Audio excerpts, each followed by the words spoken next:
Hello, welcome back to Hunter Tune. Today we're going to be talking about something completely different. This is my new 2020 Tesla Model Y Performance that I picked up for me and the family. We sold Christine's 2012 Ford Explorer and replaced it with this thing, 2020 Model Y Performance, all electric baby, 3.5 seconds 0 to 60, and yeah, totally new realm of car for me.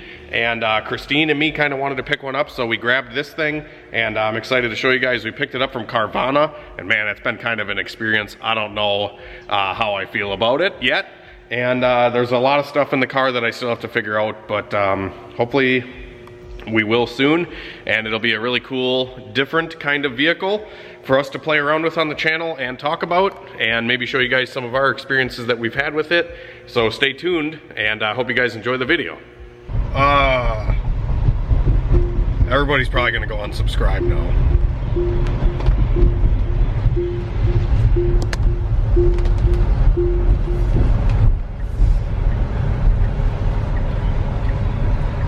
Whoa, what kind of dog is this? I'd get this off and I would re-clear this. Yeah, I don't know what this is on the spoiler, but it's like peeling right off. Not anymore. Because this wing is supposed to be carbon fiber stock. Yeah, look how thick it is though. Right, it's like a... And it's not, I mean, it's kind of transparent, but then there's white shit over it. It's like it was spray painted or something. Yeah, and then down below, if you look on the bottom side, this is all fucking spray paint. yeah, it's like spray paint back here. What the heck? This wasn't listed in the ad.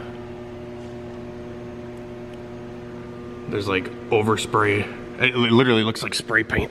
Well, I almost wonder if they tried spray painting it black and then they tried taking that off, and then this is like, I don't know. Yeah, they fucked up trying to paint it. You can see on the taillight here, there's also some paint.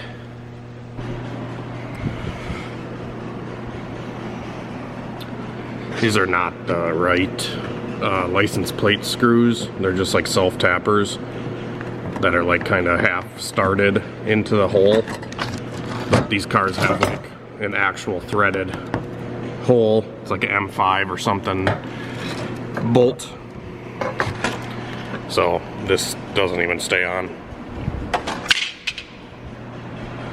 And I did not get the right screws or whatever for the license plate.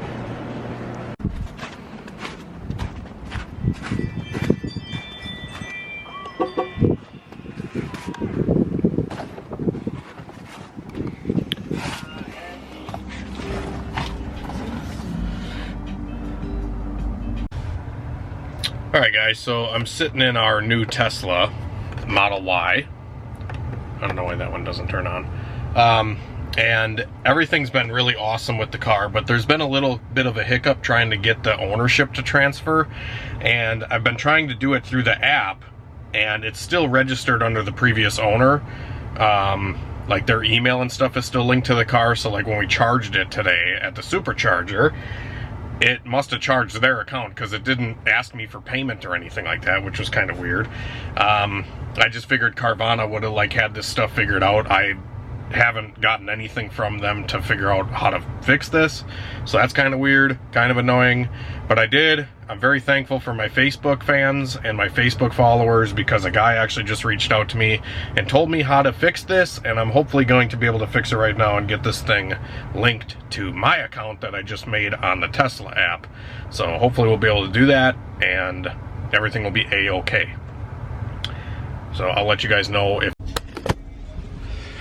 Alright guys, so it's the next day. I got my phone synced to the car now, and I'm at a supercharger, just kind of getting everything charged up, because when I got the car, it didn't come with the charger. It said it came with the charger on the ad, and then I get the car and there's no charger. So Carvana said that they're probably gonna send me a charger. Oh, no, it just says charging complete. So we're gonna get out and go unplug it quick. My phone also is synced now.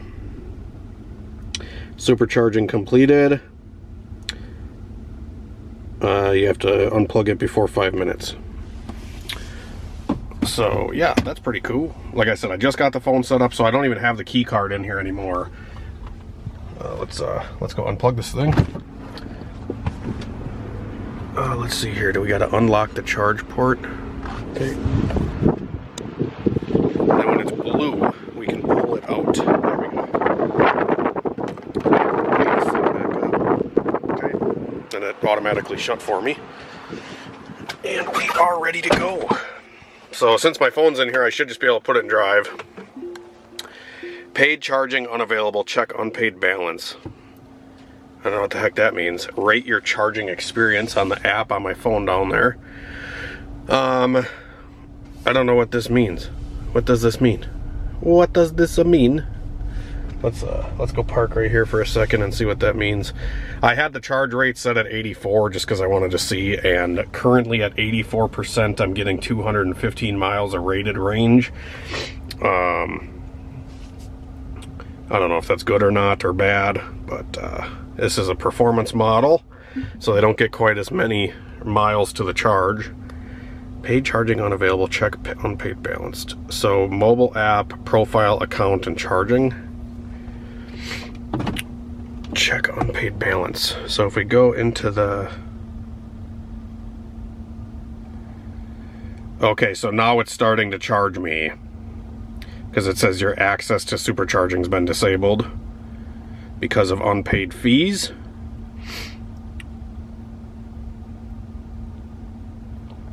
Pay now to unblock. Pay now.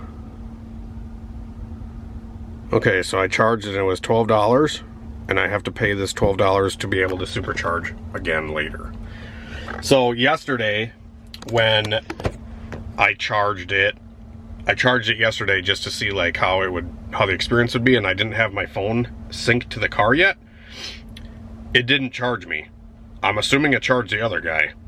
I don't know. But Carvana never sent me the stuff to be able to switch ownership. So thankfully I have an awesome group of guys on Facebook, and there was a guy that reached out to me and told me the reason why it wasn't letting me switch ownership, and it's because the app has like a little bug in it where you have to, when you set up a new device or new vehicle, you have to wait like 5 or 10 minutes in order for it to actually sync to the servers and then attempt to transfer the device. I was doing it immediately and it kept giving me an error, but I sat there for 5 or 10 minutes after I renamed the car, and now it worked and I got to transfer it all and everything's good to go. So that supercharger was 12 bucks, so we're gonna pay the 12 bucks, I guess, so we can charge again later, because I still don't have a charger for the house. I'm gonna order one, and yeah, supposedly Carvana's gonna send me a check for that. We'll see if it actually happens. Also, this is kind of annoying. It defaults to 80 degrees, which I don't want it to be 80 degrees in here. 69 sounds better. Oh, it's freaking hot in here because it was set to 80.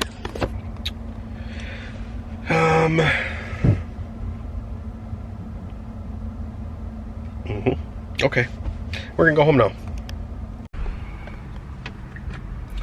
All right, so since my last charge, I've driven 47 miles and I'm at 64%. So I've used approximately 20% of the battery, and I've gone 47 miles. So I've 20%, around 50 miles. So I'm assuming that's gonna be like a 200 mile range. Pretty much what it said. It said 210 miles when I charged. So it's not doing too bad. It was mainly just like highway driving. But yeah, now me and Christina are just cruising around, and I want to play around with some of the settings in here. Currently we're in chill mode, and the car drives extremely smooth. There's settings for like the steering and stuff, so you'll have chill or sport for the acceleration, and then there's also track mode. And then for the steering, you have comfort, standard, and sport.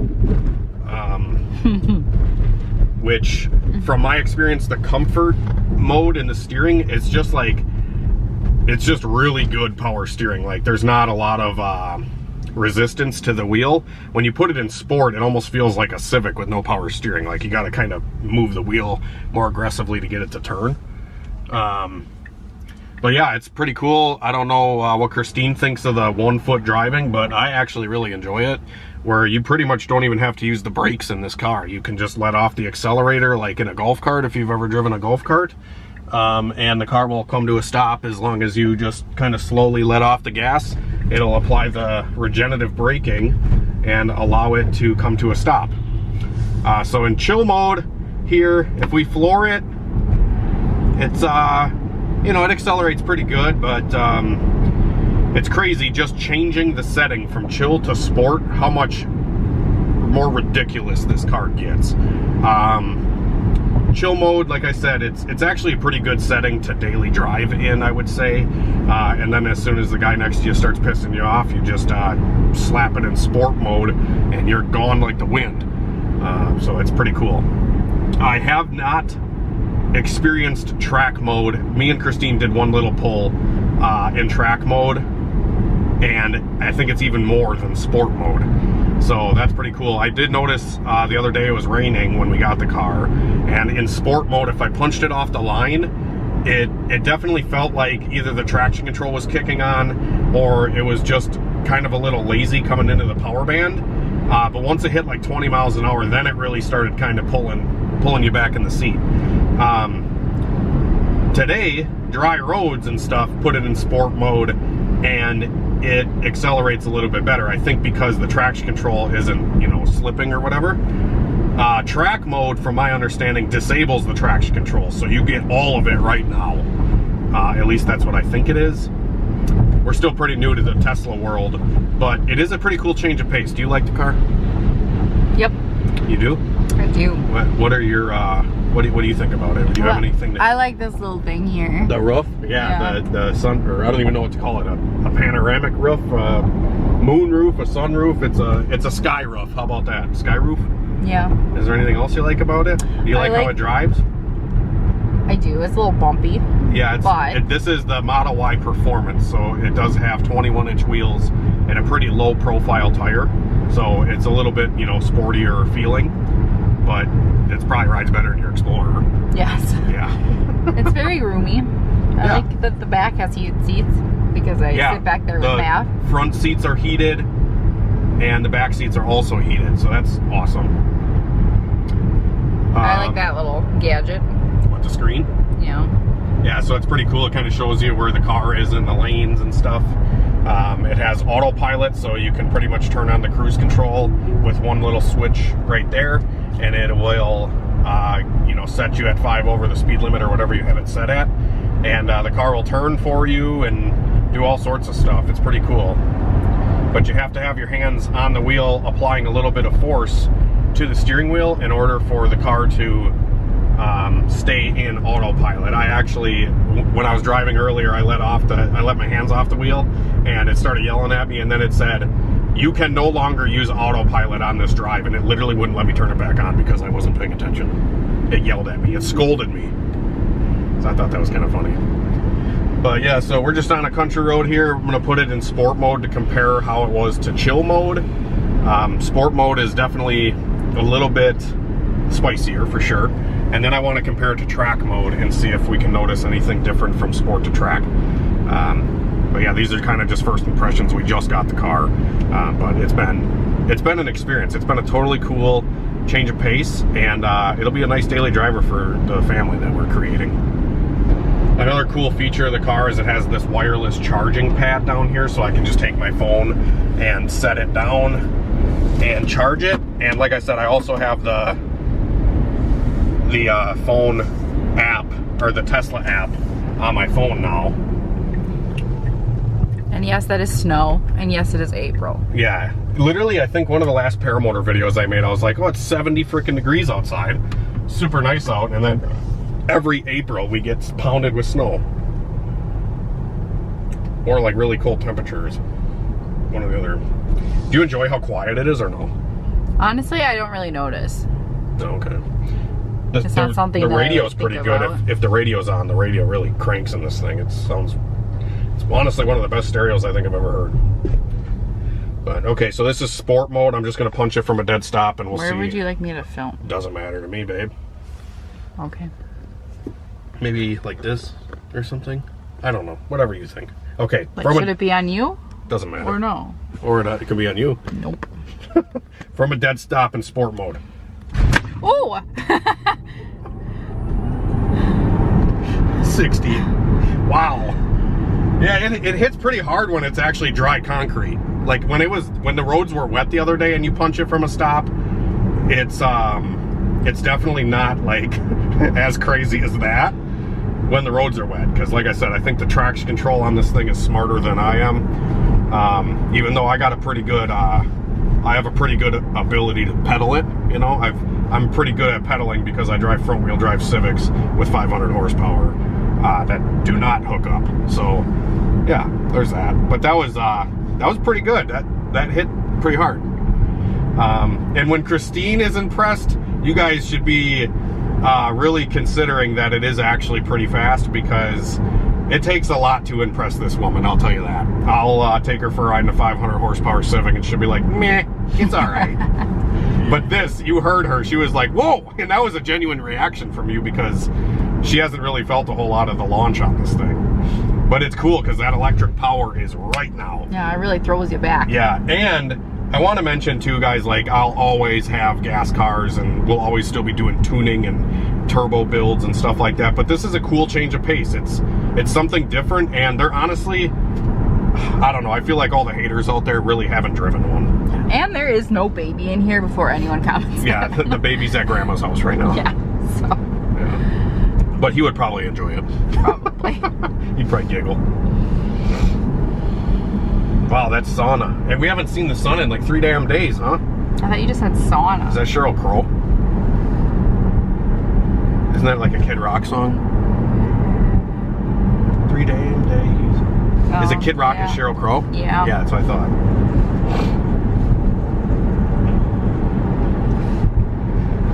So, yeah, I wanted to talk a little bit too about the Carvana experience.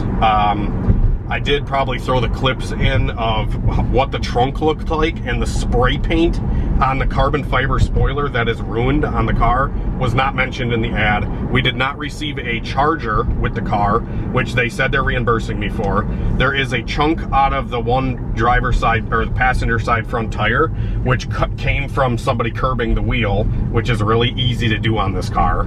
I don't know if you want to tell them about that story, but I already curbed it once on accident. But I don't know if they're gonna be willing to do anything about it, because I actually just got a thing back from the warranty company, and it said if the damage isn't extremely noticeable from more than 5 feet away, they pretty much won't do anything about it. Like when I took the pictures and sent in the warranty claim or whatever, they were like, oh, we need pictures from more than 5 feet away to make sure Why? It's noticeable enough. And I'm like, really? So that's kind of bullshit. Honestly, I feel like we got a pretty decent price on this car for what it is.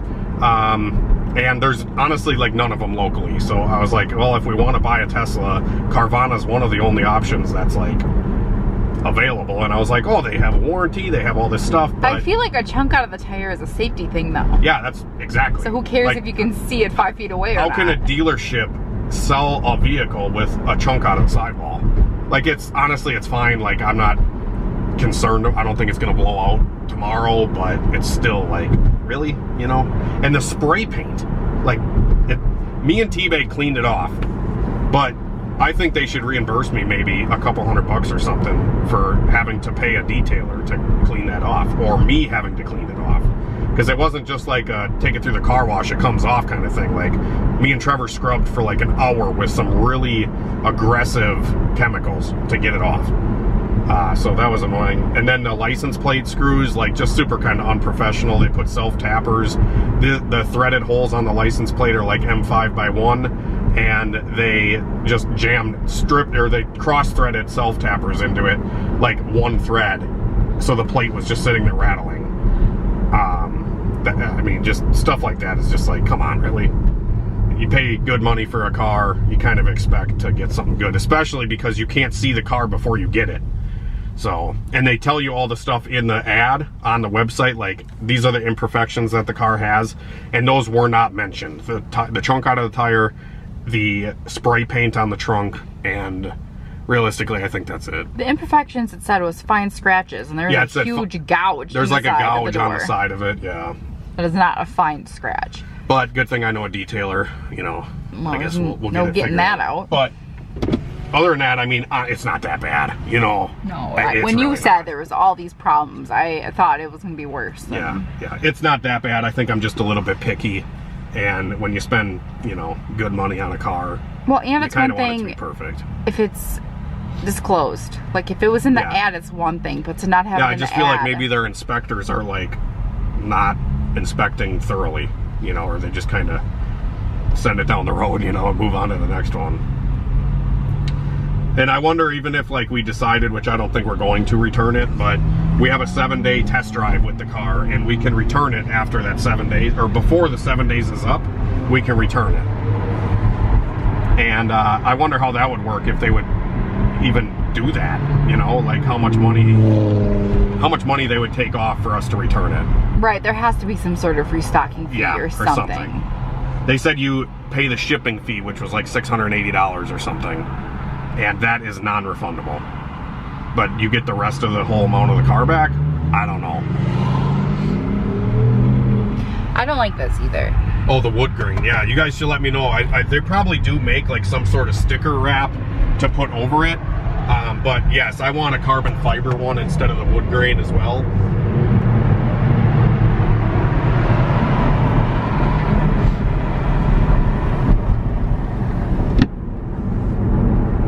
Oh! I catch you off guard. Yeah.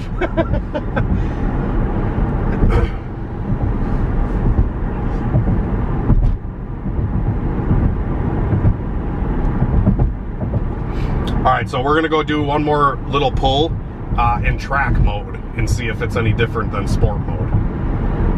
So we're gonna get up to this road, we'll put it in park, we'll integrate track mode, and then maybe look at some stuff, and then yeah, that'll probably be it for the video. Like I said, I got the phone to link. That was another thing with Carvana too, that was like, they didn't tell me anything of how to transfer the car to my name, no information, and they're kind of, they don't know anything about Tesla. They're just there to sell the car. So any help that you want to get with Tesla, best advice is to just contact Tesla. Because I sent an email, or I did the thing through the app, and it was overnight, the car was in my name. Boom, super easy. Even just when you called to inquire about picking up the car, since it was in Milwaukee. I asked about picking it up instead of having it delivered, because it would have saved us like $600. And as they're checking to see if I can pick it up or not, we lost our delivery day and had to wait another day to get the car, which is super annoying because no one mentioned that was gonna happen. Yeah, nobody mentioned. Yeah, just a little bit frustrating. Like I said, I don't know if I would go through them again personally. And picking it up in a different city would have been an extra $2,000 because of tax. Yeah, because the car, we live in Oshkosh and the car was in Milwaukee, and I said, well, we'll just come pick it up so we don't have to pay the delivery fee. And they said it would be an extra like $1,400, I think it was like $1,400 bucks, to come pick it up, because we would have had to pay Milwaukee tax, sales tax, instead of our Oshkosh tax, which I think here's 5%, and maybe in Milwaukee it's like 7%. So we would have had to pay the 7% because we picked the car up there, which made no sense because we're still registering it in Oshkosh. So I don't know how that works. That was just kind of weird. And like I said, they didn't like know anything or what to say, and the guy that delivered it also really didn't know what to say. I don't know, whatever. I'm not going to complain though, because we're very blessed to be able to have a car like this. It's awesome. This is a cool car. It's pretty fun. Yeah, I feel very fancy. You guys will have to let me know what kind of videos you want me to go through, some of the settings and play around with stuff. There's a bunch of really cool tech in this car where you have your phone as the key, you can walk away from the thing and it automatically locks. I do feel like it has flaws though. Like what? Like last night when I was driving and it was raining and I had auto brights on, and I just literally turned onto our street and the brights went on. Yeah, I think part. All right, guys, so I just got track mode enabled, and it says set a finish line. Tap and hold map location to indicate the finish line. So I'm gonna set the finish line like right here. I don't know how far the distance is. We're gonna hit start. I don't know if I can hold my foot on the brake like this. I got both pedals depressed right now, and I'm gonna let up on the brake and see what happens.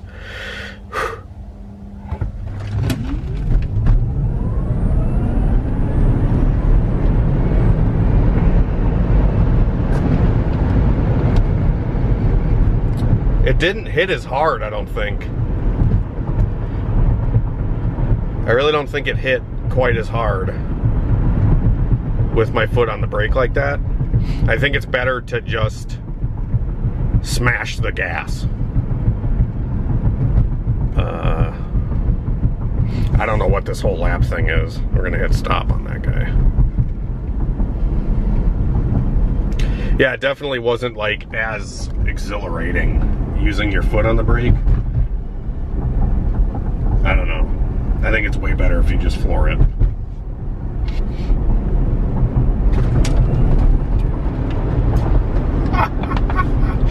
Man, this thing feels like a big block. Just without the noise. Or the soul. There's no soul to this car. Alright, so we're gonna pull up here. This is like my drag strip. Best part is too, it's like, I don't think anybody's really gonna complain that you're being noisy. They're not even gonna hear you go by. Alright, so we're gonna stop. I don't know if the car's gonna fully stop here. Now we're gonna punch it. Yeah, it definitely seemed, holy crap.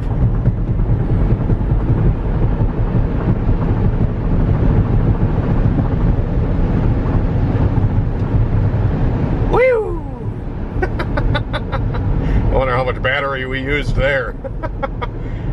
The regen isn't that strong from like 100 to 70. It definitely feels like the regenerative braking is stronger like around town. Maybe it's just because of how fast you're going, but I was all the way off the gas there and it wasn't stopping that fast. What's our peak G's here? Can we see this? 0.8? Is that what that is? I don't know how to measure this. Not really sure how to measure. Is that 0.8 G? Is that what that means? Must be. Huh. That's pretty neat, guys. Not gonna lie. Now the tires are at 50 because I got spinning faster. They were at 49. Now they're at 50. I did put some air in them just to see. I'm really curious if this thing would spin. No, not really. I just kind of floored it around that corner. I guess it has like drift mode and stuff too, so like I think it'll just have the rear motor bias on, or you can have front motor biased. I don't really know how that works completely yet. Man, there's just so much to this car. I don't know. There's a lot to it, I'll tell you that. And I don't know if I have a headache from all the slamming back in the seat, or if it's all the radiation. But we're gonna do one more little walk around on the car and that'll be it, guys.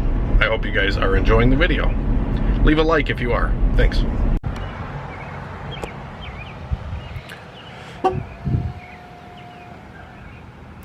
So I guess I don't think they're going to fix the tire or the curb rashed wheel because it's not highly visible from more than 5 feet away. I'm standing probably about 6 feet, 5-6 feet away from it currently, and if you get closer it's kind of hard to see because tires are all the same color, but like if you get closer there's a chunk out of it right here, you know, and then the damage on it and stuff, another chunk out of it here, and it's like most of them have the tire damage or the wheel. They're all curbed. Alright guys, so yeah, that's kind of my initial first impressions with this car and Carvana, which, like I said, maybe they will fix the issues, but I feel like it's going to be a headache because I'm going to have to take it to one of their certified dealers, take some time out of my day to go to somebody that they want to look at the car versus whatever, and then they still might not even repair the issues that it has, which, like I said, the tires are a little bit of a concern. And then, like, you know, I know they make like rim protector things for it that I can just put on for the wheels. Or I can just kind of fix them and sand them down or whatever. The body's in really good shape. There's like a little like paint gouge, really small one on the rear passenger side. Everything else works on the car flawless, so like I said, I can't complain too much, but I did expect a little bit better. I did hear quite a bit of good stuff about Carvana from a couple other friends of mine, but I don't know. I guess my experience was maybe like a 5 out of 10. It wasn't a 10 out of 10, but it wasn't like the car doesn't work at all kind of thing. So, I don't know. Let me know if you guys like this video. Let me know if you want to see some more content with Christine's new Tesla that I'll probably drive a lot. But yeah, so thanks for watching, guys. Have a great night and a better tomorrow. God bless, and we'll see you later.